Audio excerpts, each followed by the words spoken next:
That's right. Coming to you from Alameda, California, as well as the Central Valley in California. Wow, that's kind of crazy. From Lathrop 1, L1 Studios, we got Zig in the Zone. Wow. Only you're a genius with this shit. I don't know. I played your intro kind of like one and a half times. I had to bring you back in, but we're talking. It's happening. We're happening, and I'm the wandering Jew in Alameda. Um, I just want to, before we start and get into it, I just want to give you an official thank you for a year's worth of pleasure doing this, and it has been a year, and it's scary how time flies, but time flies when you're having fun, and this show is the most fun I get, sadly enough, or I've gotten in this year. This has been a horrible year.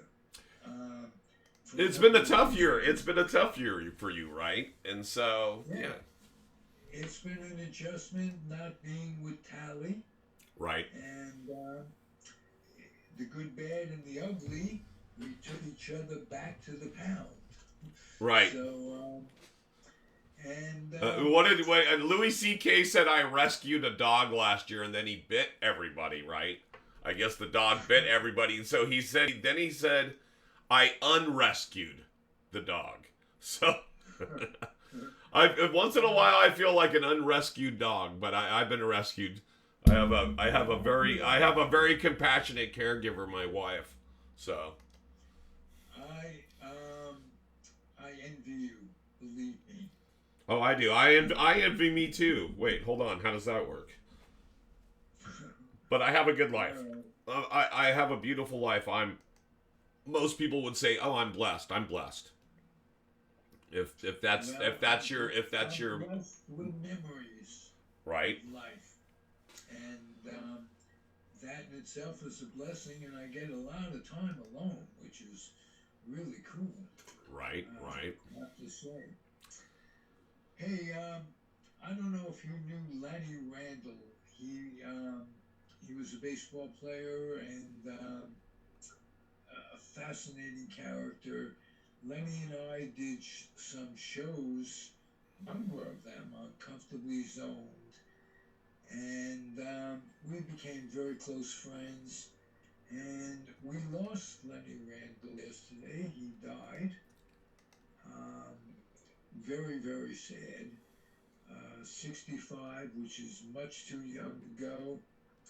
So I would like to offer condolences to his friends and family, uh, his wife Linda Bradley, who's the daughter of the former mayor of Los Angeles, and she came on the network and did a show with Lenny and I.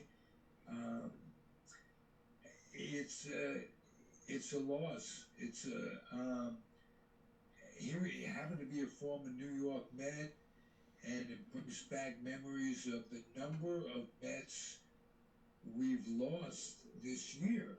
Right. Former Mets, Willie Mays, Jerry Grody, Bud Harrelson. Those three come to mind. And when you're an avid fan, when baseball is everything, the players that are everything, and losing them and losing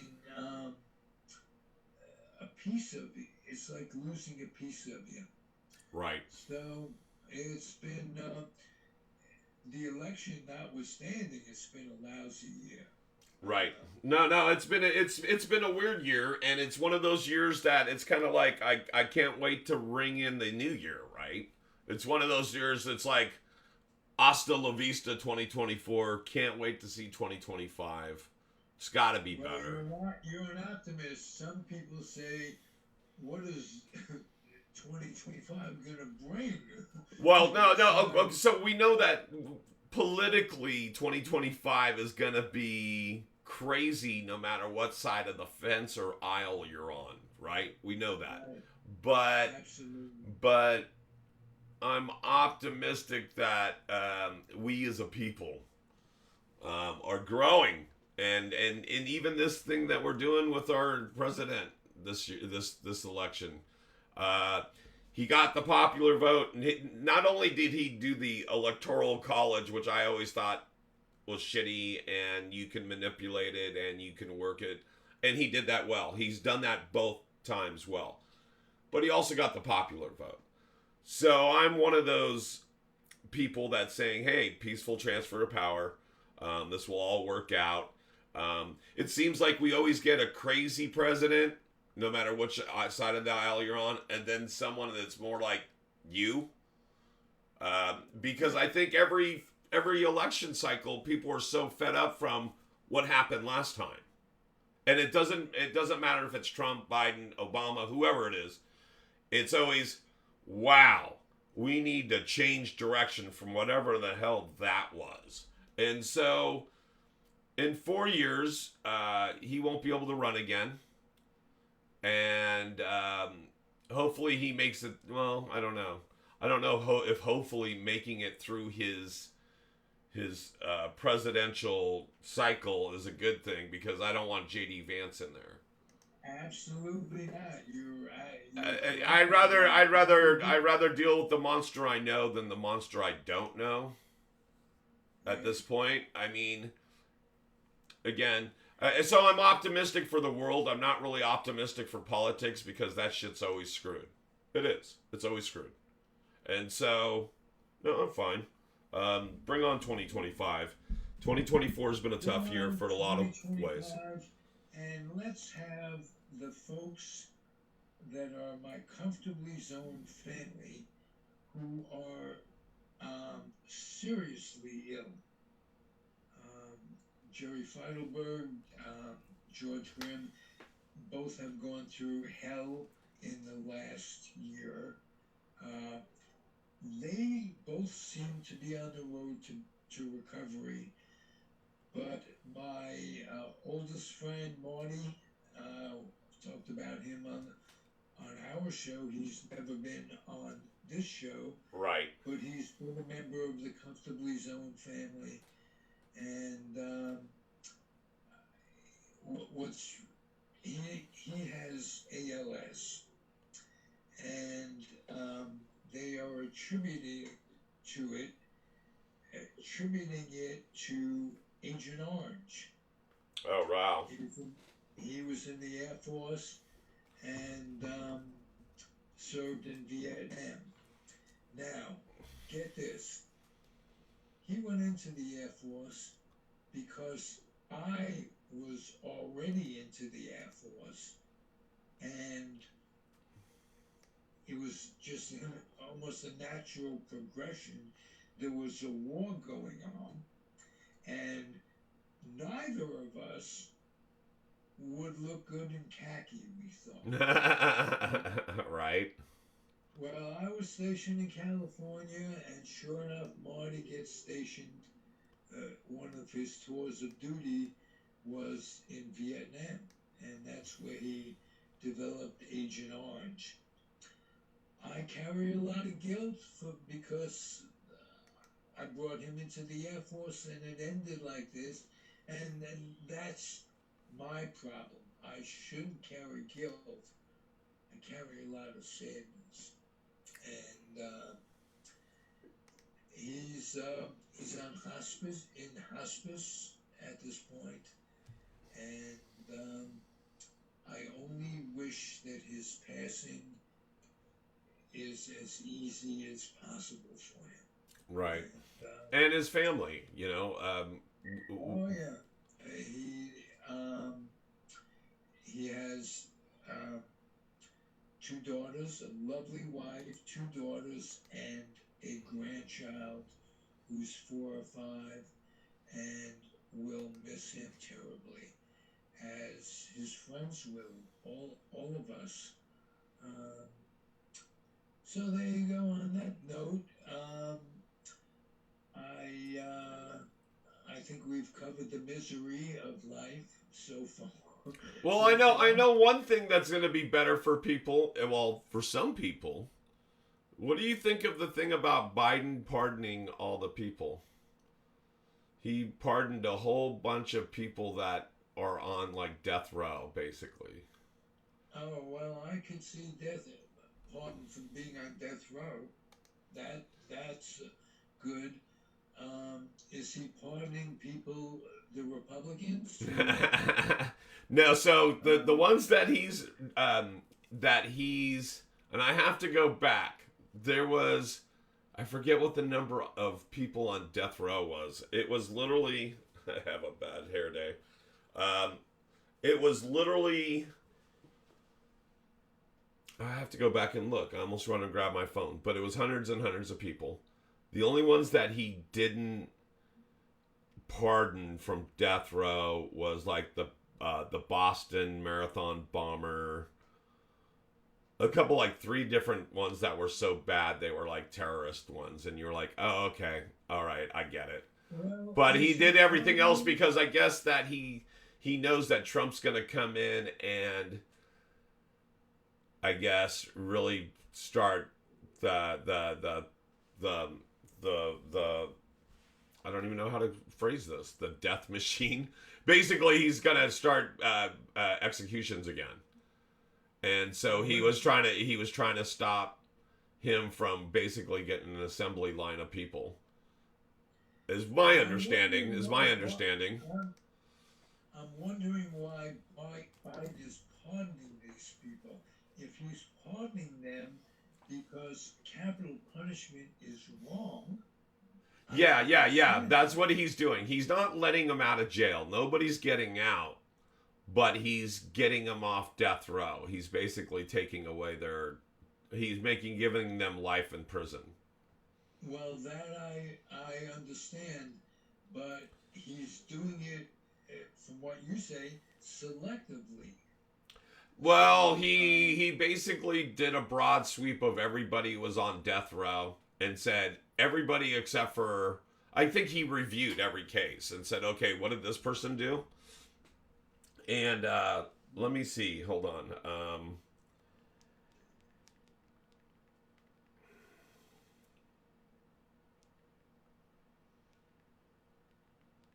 what you doing, If Paul? I'm looking up the facts really quick. I'm sorry. I can't walk and chew gum at the same time. So Just don't step on the gum, you get it on your shoe. That's the problem. right. And so let me read the statement from the White House Gov. Fact sheet. President Biden commutes sentences of 37 individuals on death row. Today, President Biden announced that he is commuting the sentences of 37 individuals on federal death row. Those individuals will have their sentences reclassified from execution to life without the possibility of parole. Biden has dedicated his career to reducing violent crime and ensuring a fair and effective justice system. He believes that America must stop the use of the death penalty at a federal level, except of cases of terrorism and hate motivated mass murders, which is why today's actions apply to all but those cases. When President Biden came into office, his administration imposed a moratorium on federal execution, and his actions today will prevent the next administration from carrying out the execution sentences that would not be handed down under current policy and practice. So the ones that he didn't do, hold on.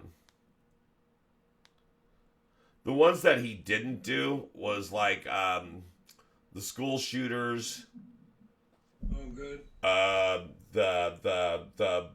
Boston bombing people, the two brothers, but the one of them died, and then um, I can't even remember if he commuted because I don't think the Menendez brothers got life. They didn't get death, but basically he did everything except for the ones that just like they just said. Basically, it would be the ones that weren't mass shooting or terrorism or hate crimes. So the hate crimes ones even stayed there. So there was a slew of them. But so, what do you This think of doesn't that? make What do you sense think of to that? anybody but me. I think that all these people who commit these crimes are insane. Oh yeah. Well, So, that's the other thing. I always think that's funny when they always think, oh, well, they're going to use the insanity defense. Yeah, it's they all killed insanity. Why somebody. are they there? They killed somebody. That's pretty Right. insane. You gotta You be couldn't talk fucking it out. insane. You couldn't avoid the person. You couldn't deal with it with some other way other than killing the person. You're insane. Right.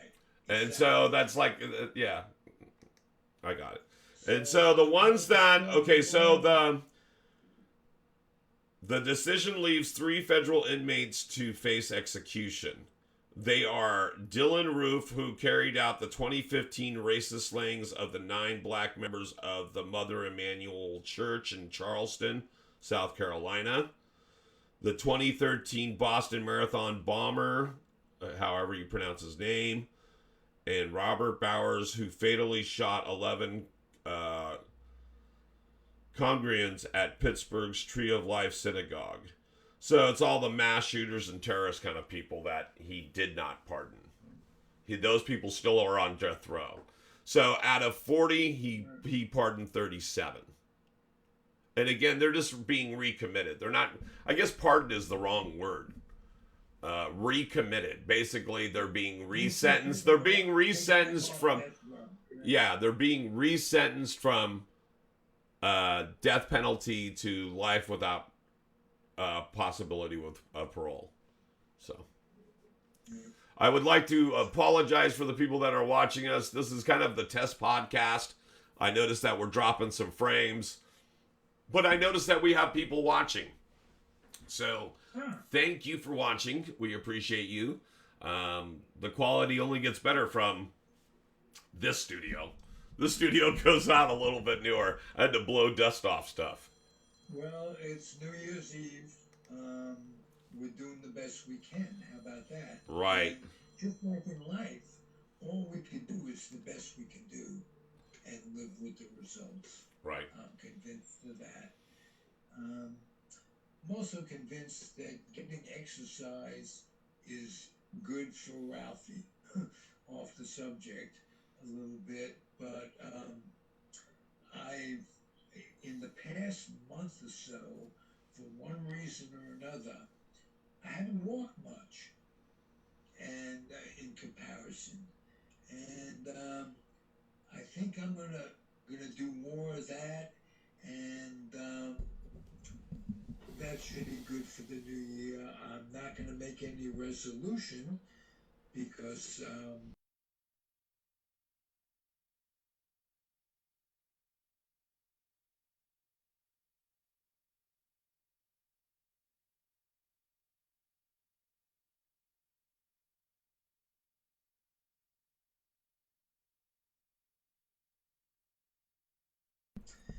Paulie, what are some of your memories of our shows? Mine in particular was having George Grimm and Peter Golenbach um, on the show. They have both been so good to me. Um, Peter Golenbach did a number of interviews. Every Sunday night we would talk, and our Uncomfortably Zoned, the audio show. And George Grimm co-wrote the book um, that uh, that we wrote together, and it was one of the highlights of my life. We wrote a 500-page contemporary history of baseball based on my podcast over the years with players, managers, coaches, executives, fans. Um, it's been a pleasure being a podcaster, and George Grimm turned it into a book. and just want to thank him. And like I say, having him on this show, um, and Peter Golenbach on this show too.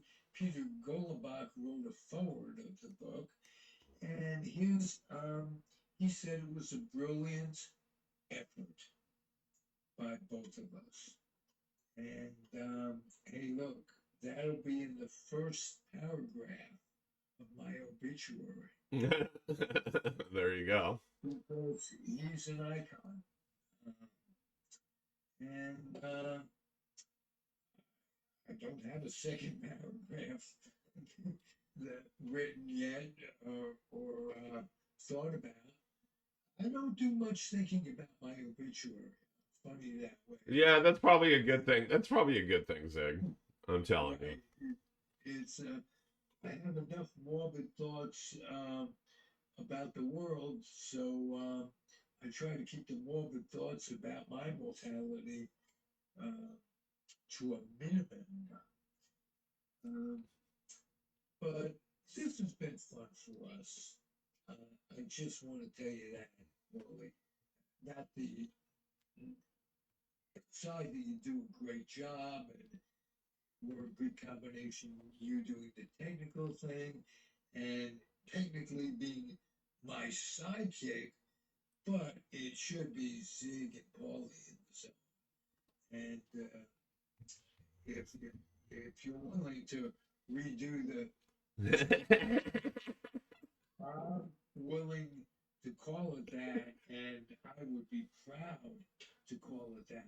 We'd have to change the intros and stuff like that, but if you want it, go ahead with it because this has been nothing more than a partnership, and I'm proud to have you as my um, technical producer and co-host.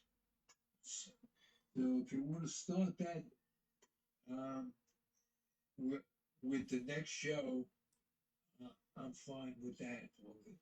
Well, I enjoy hanging out with you in the zone, and it goes without saying that we go together like peanut butter and pickles. No, I mean peanut butter and jelly.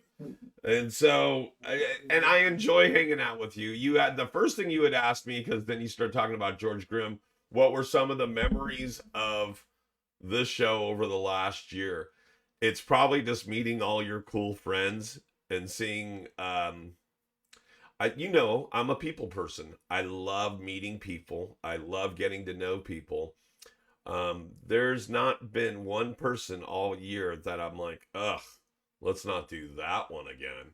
And so that's a really good track record, my man. I mean, we're on episode 44, 45, 44, 45, 45, I think. 45. And that's a good track record. I did 90 shows with somebody and I liked their guest, but I didn't like them. And so it's kind of hard to be in the room when you don't enjoy what's going out into the ether sphere. In other words, especially if you're producing a show, there's times where I just run the controls and I'm a fly on the wall and you'll never hear me. And then there's other shows where I want to be a part of because it's kind of like an itch. I gotta get it. I gotta get it. And I want to be a part of the conversation. It seems like almost every one of your shows, I want to be a part of the conversation, and I'm welcomed. And you're an additive. You're not just a part of the conversation. You're right. I'm not just a wallflower. I'm an active part. You are correct. Right, but what you say is poignant. It's not just you're talking to be talking. Right. It's not low-bearing fruit all the time. Sometimes it is, but most of the time it's not. I usually want to add to the conversation. I want to add to whatever's happening, and yeah, some of it's silly, but hello, that's who I am, right? And so we've known that. Yeah. I'm the silly guy. I'm the guy that has Rodney Dangerfield above me and George Carlin over there and everything else.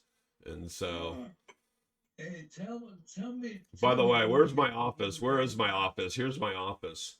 There's Tell Gallagher. the audience a little bit about your experience with Patrick, Patrick Hall. With Patrick Carlin. So I think of Patrick all the time because of um everything. By the way, I'm showing you guys my dirty office right now.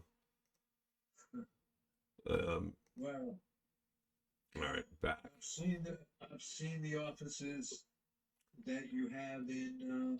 Yeah, it's nowhere as dirty as this one. This one's really dirty. I got all of this stuff all over my desk, but I even have here's my big ol'. So you were talking about Patrick. This is the pipe I bought for Patrick Carlin, and he never received it because he passed. And so I decided that I was going to start using it. Makes sense, right? Because I wasn't just going to let it sit on a shelf. And it's really pretty. Isn't that nice? But it doesn't go anywhere because it's so big. It's like I almost wanted to get it for him because or got it for him because it's like the Gandorf kind of big old long like wizard pipe. So I think of Patrick a lot. Patrick passed on my birthday a couple years ago, and I think about him frequently. He's one that actually, and I told him before, he passed. I told him multiple times that he would, and he kind of dismissed it. But he's the one that kind of made me look inward towards me and what I was doing and what was happening with me, and kind of saved my life inadvertently.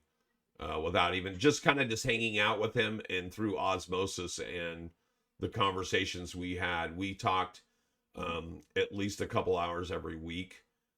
We talked on the show. We talked during the middle of the week. We would always talk on like a Wednesday, a Tuesday, or Wednesday or Thursday. And I would sit there and talk to him and Marlene, and we would catch up on stuff that we wouldn't say on the radio. He was pretty cool about everything. I mean, if I was the brother of George Carlin, I think after a while I'd be tired of talking about my brother. But the more I talked to him, the more I realized it was a real joy for him to talk about his brother. It wasn't like, oh, I'm just George Carlin's brother. Everybody really kind of regarded him, Patrick, of being his own guy. And so it was cool that I could have conversations with him, and I would ask him, during the week, hey, is it okay to discuss this on Sunday? And he'd go, yeah, I don't care. I don't think there was ever anything he said I don't want to talk about. The only thing he ever really said is, like, once in a while he would say, I'm not sure, because those years I was in Trinidad, or I was not near him at that point, or whatever. And so there was a couple times where he couldn't answer because he truthfully didn't know. But most of the time he was like, yeah, my life and my brother's life's kind of an open book. And so I think we shared the things that we needed to, that I wanted to share about George. I definitely had endless conversations with Patrick about all the stuff I wanted to talk to. I mean, I miss my friend dearly. I'd love to be talking to him more because there's a lot of stuff happening in my life now that I would love to bounce off someone like him. He really kind of had the more shit that happened. A great example is something that adds a lot of stress to my life, believe it or not, is Trump. And he would laugh at it. He would think that this is all a show. This is all just, it's kind of like what I just said. It's all kind of just politics, and it's all going to change in 4 years. And so he thought it was kind of just something you had to laugh at, what an imbecile the guy was and all the things he did. He didn't get frustrated. He just laughed it off. I don't like it when people hurt themselves or others. And I think he didn't think about that part of the equation. I think he really just thought about if the American people were willing to buy off on it, it's just as much our fault as anyone else's. So I miss Patrick, and and there's a lot of things I would love to talk to him about, but I can almost hear his voice on certain things. He definitely took the high road on a lot of stuff where I would be mad and jealous and pissed off and need to grind an axe. I always speak truth to power. He did that too, but he did it in such a an absurdist kind of way, pretty much like his brother. He did it in a very absurdist way. I do that on stage. Sometimes I'll get sarcastic and be that way, but he was built that way. He was wired that way. He didn't have to condition himself. I guess he spent so many years on this planet. He conditioned Was he himself. older than George? Yeah, 5 years older. Oh, wow. Yeah, so Wow. it passed at 90 or 91. Got to go back and look. But yeah, George would have been 85 or 86. But yeah. I miss George constantly. I mean, I didn't know Patrick, but I've heard some of the podcasts that you did with him, and he was charming. Yeah, and I'm closing my window because I have a big old line going through my face. Here, hold on. There we go. With his podcasting, folks, it's not CNN. No, it is not. It's better. It's better. It's better than CNN. There we go. I'm back. Technicality is outstanding. Right. Um, And so yeah. What was your comment about him? I'm sorry. You heard a lot of the podcast with him, and you said something in it. I did, and he had a way of communicating that made me think of his brother all the time.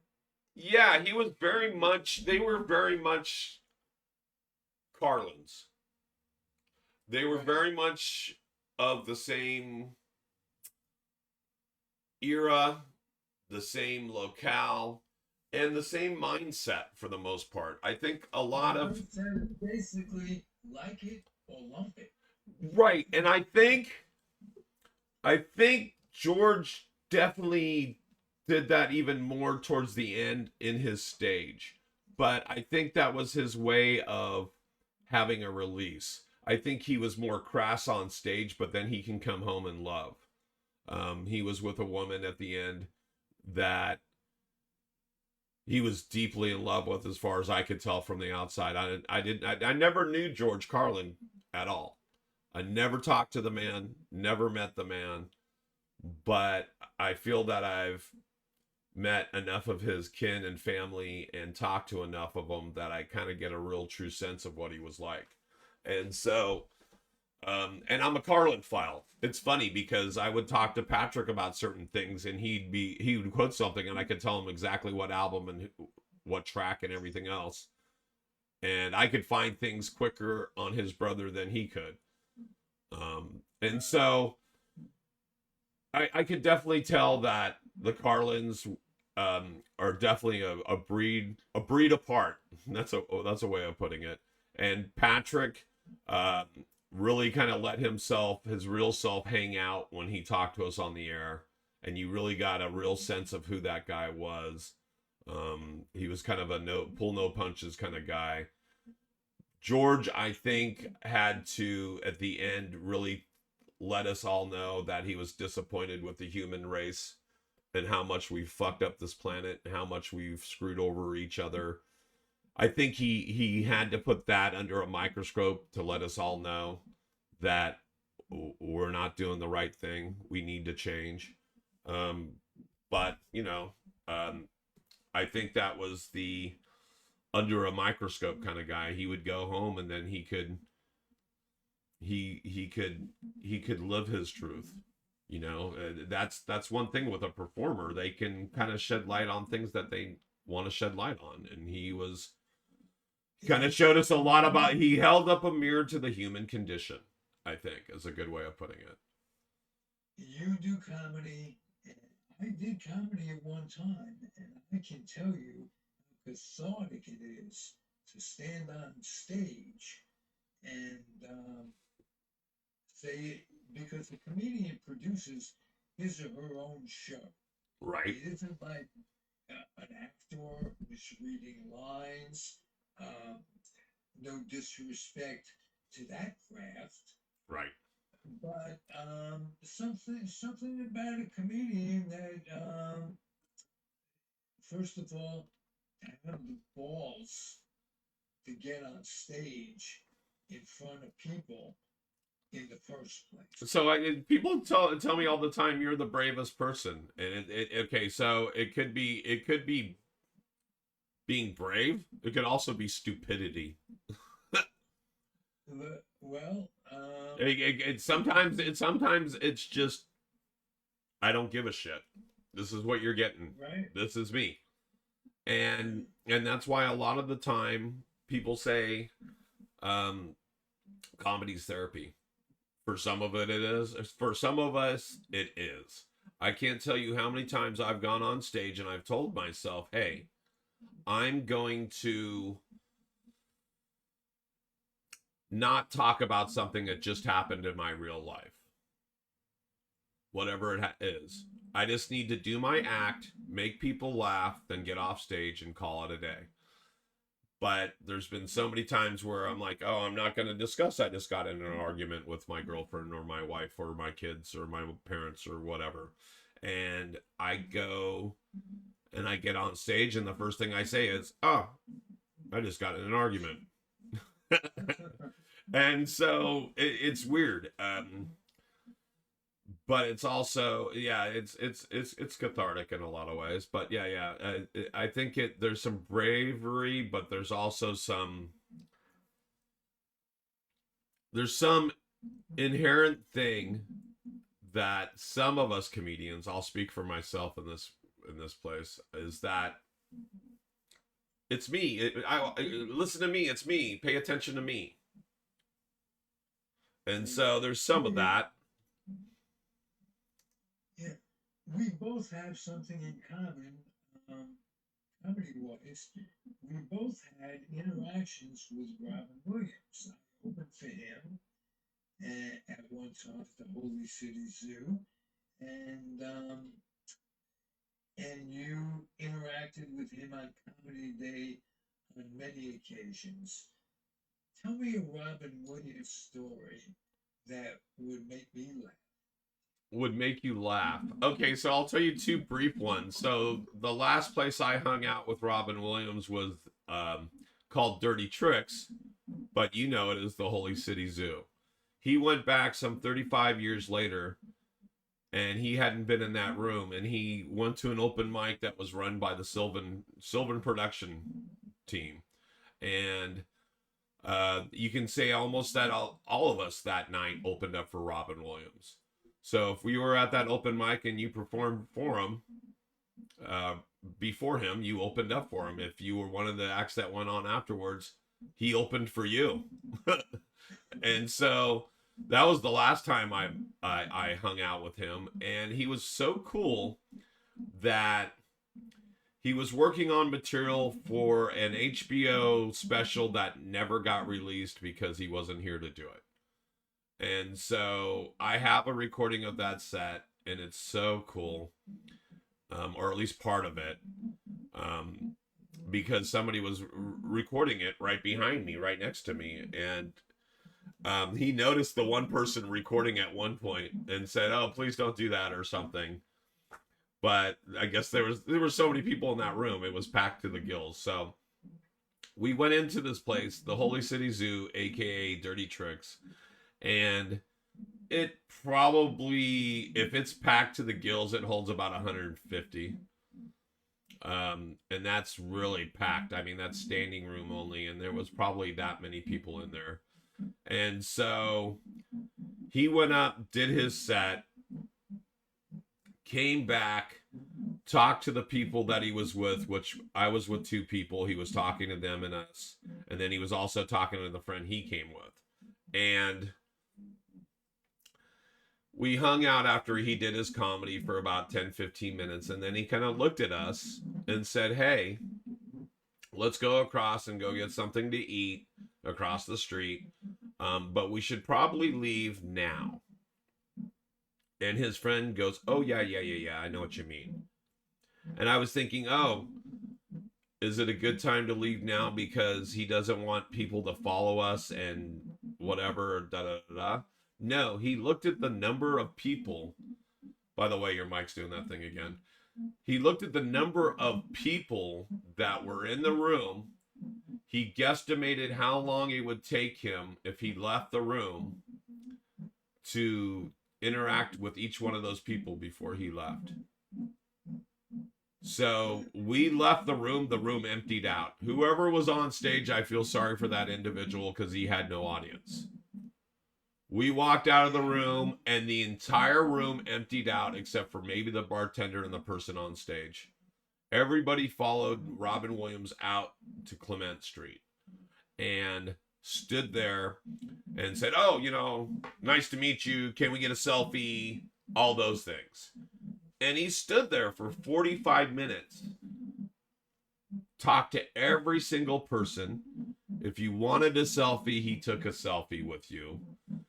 If you just wanted to talk to him and say, "Hey, loved you in this movie, loved you in that," he did that.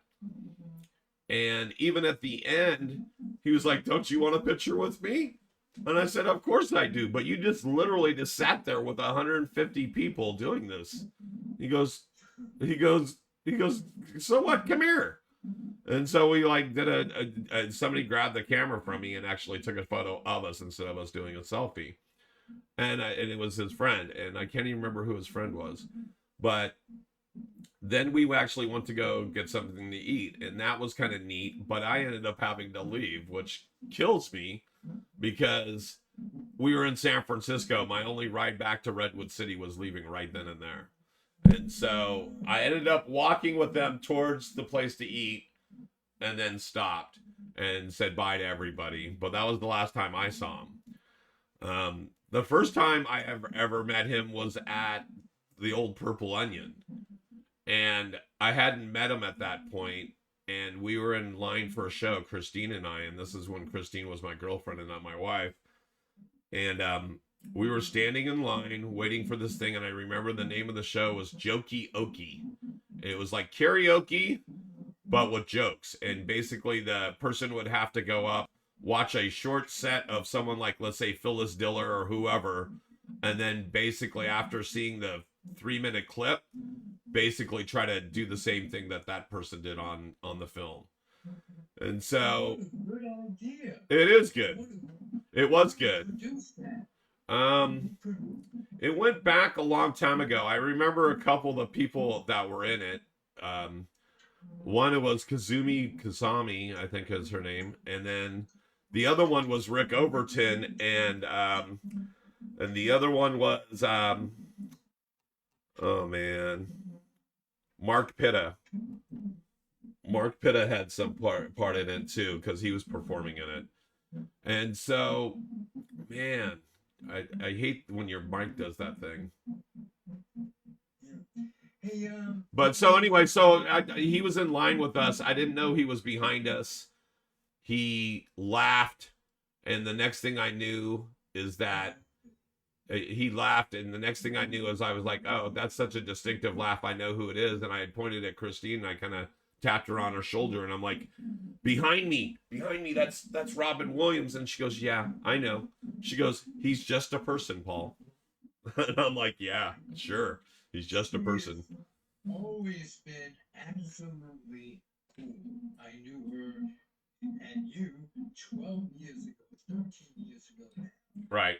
She hasn't changed much, has she? No, she's the same person I met back in '01. Sweet on the ground. She's cool. Yeah. You're a lucky man. I'll reiterate that. Hey, I heard something about what's the real on Robin Williams. Every movie he ever made, he brought in the homeless Oh yeah. people in the community as extras, as this, that, and the other thing. He made a place for them in every movie he ever made. And that's true. He absolutely, and I think it's my mic echoing in your speaker, but yeah, every film he ever made, he hired homeless people to do certain things. He also made sure that the food at the end went to people. Because a lot of movie sets, they have craft services and that food just gets dumped into a trash can. He made sure that they got food. He made sure that certain people had accommodations. Like he did certain things that nobody really knew about, and I don't even think we still don't know the extent of the stuff he did for people. But I mean, I think he got them meals and shelter and uh, stuff beyond the production, and Right.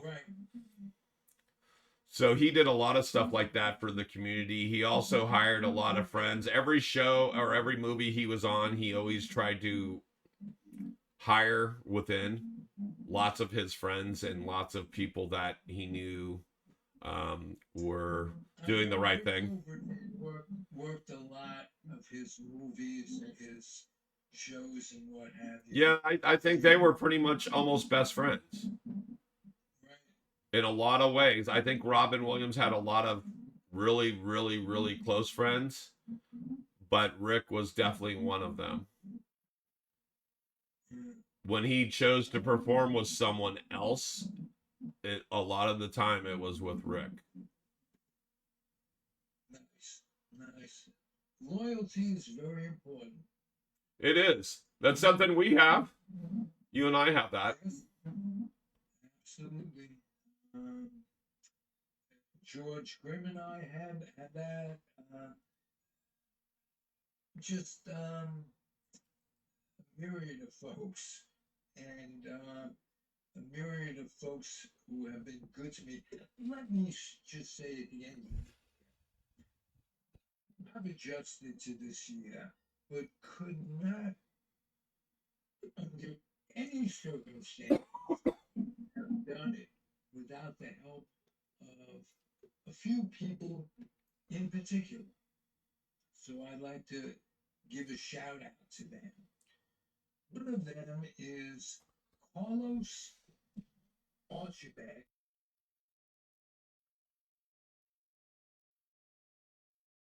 Alamedans have been wonderful to me in particular.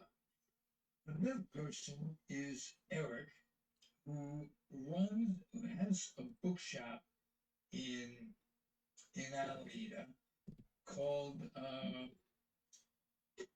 something, and it's I can't think of it right now, but they sell vinyl, they sell books, they sell clothing.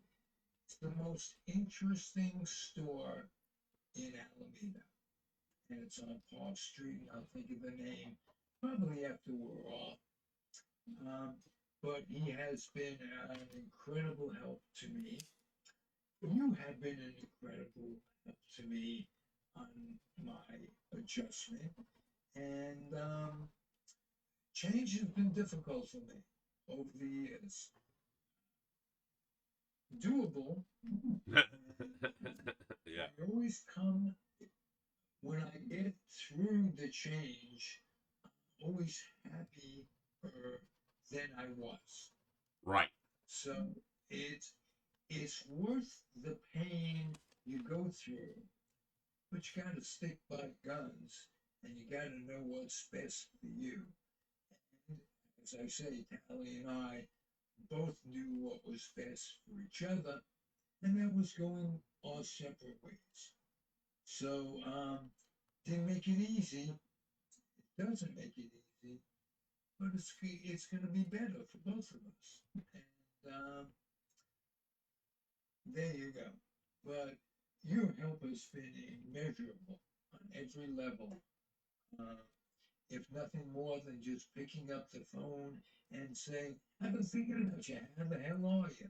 Or me picking up the phone to you and getting a positive reaction from we're good for each other in terms of support, and mental support is needed by all of us. So you're much appreciated. No, I love you too, buddy. You know that. And so, couldn't do this without you, that's for sure. And I need support from y'all. And so it's good to have you along on the ride. Uh, Review what's going on at your studio.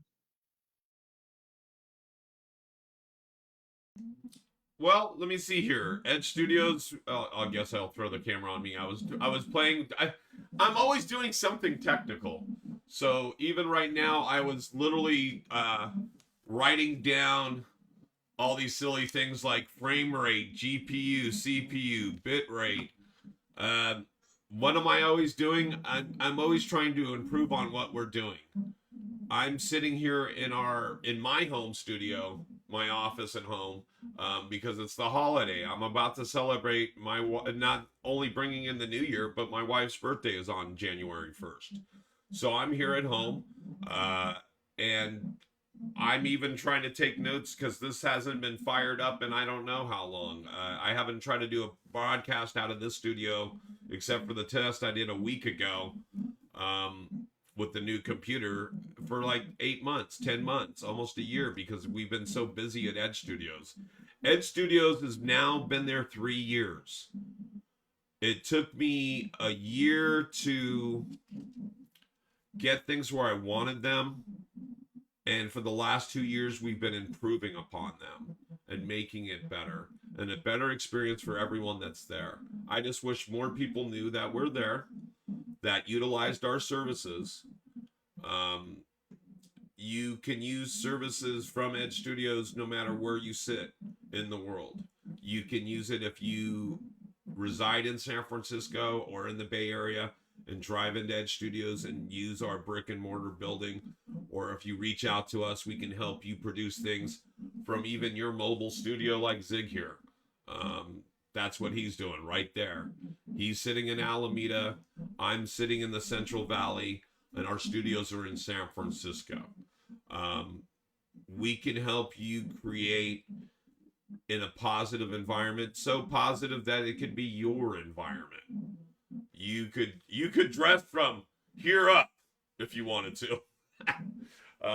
We've been talking about making documentaries, and we have to include Right. So we do a lot of things at Edge Studios, but we need to start making more educational stuff, more documentaries, more things that help other people, educational. Um, Things of interest. Definitely we make entertaining content, and depending on what entity you're talking about, on what kind of entertainment we're talking about, even people have asked me about your show. You're kind of like the edge of insanity, Zig. At first I would have said you're a sports show, but you're not just a sports show. You're a sports life everything show. Even politics. You talk a fair amount about politics and how things are screwing with us. to my guests who are sports people primarily about more things than sports. So we give a stage for people to be themselves, or guests to be themselves, which they don't get on most interviews. They don't get on most podcasting. Is wonderful because we could do this on the radio. Right. No, you're right. You can't do this kind of stuff on the radio. And so that's what we're doing at Edge Studios. We're trying to help people manifest their dream, I guess, is a good way of putting it. If they have a creative idea, we want to help you try to accomplish that. You already, me notwithstanding, of course, have some terrific people. We do. And the crew that we have now is, I feel that it's a really strong core. It's a great foundation of shows. And so we have great footing to build on from here. And so I look forward to 2025 and Ed Studios moving forward and doing what we're doing.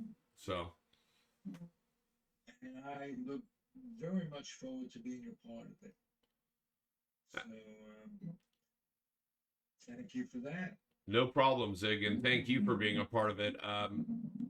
And again, guys, I know our technical on this show has been a little weird, even my switching back and forth. Realize I'm looking at Zig as I'm talking, but that's okay. We're just doing what we do. So That's exactly right. We're doing what we do, and I can assure you it's the best we can. And that's a good thing, because there are times we have magical moments on this podcast. With guests, without them, just you and I. Um, it's wonderful. I'm appreciative. And I just want to say Happy New Year to all the family. Um, Comfortably Zoned has become my family. I feel their pain and their happiness. So, thank you again, everybody. Paulie, is there anything you want to add to this extravaganza? no, just Happy New Year to all the zoners. That's what I want to call you. You're zoners. You're in the zone. I want to say Happy New Year to you and yours. Be safe, have fun, but be safe and have fun. And for myself, my dog over there. Hey, Ace, come here. Come here. There's Ace. Ace, look, there he is. Very wide. For myself, the dog, the family, Ed Studios, Zig. We love you guys. Be good to each other. Hug the ones you love. Do those things. I know you want to say something else too, Zig. I just want to say, have a good day, everybody. And I mean that. Just make sure that you take time in a week to have a really good day. It makes a difference if you can do that. So I hope we add to your having a really good day, and I hope you will subscribe. There's no button right here, but if you would take the time to subscribe to our show on the Comfortably Zoned channel on YouTube, and tell your friends, get the word out. You heard the man. So, Tell a friend. Get the word out. Well, I just thought I'd add to that. I'm from New York. I'm a bottom liner. I'm a reductionist. So you're gonna get it from me as I see it. Promise you that. And just remember, when we're talking about Trump too, or anything political, is that the what was my saying? I used to have this great saying About opinions? about the needle of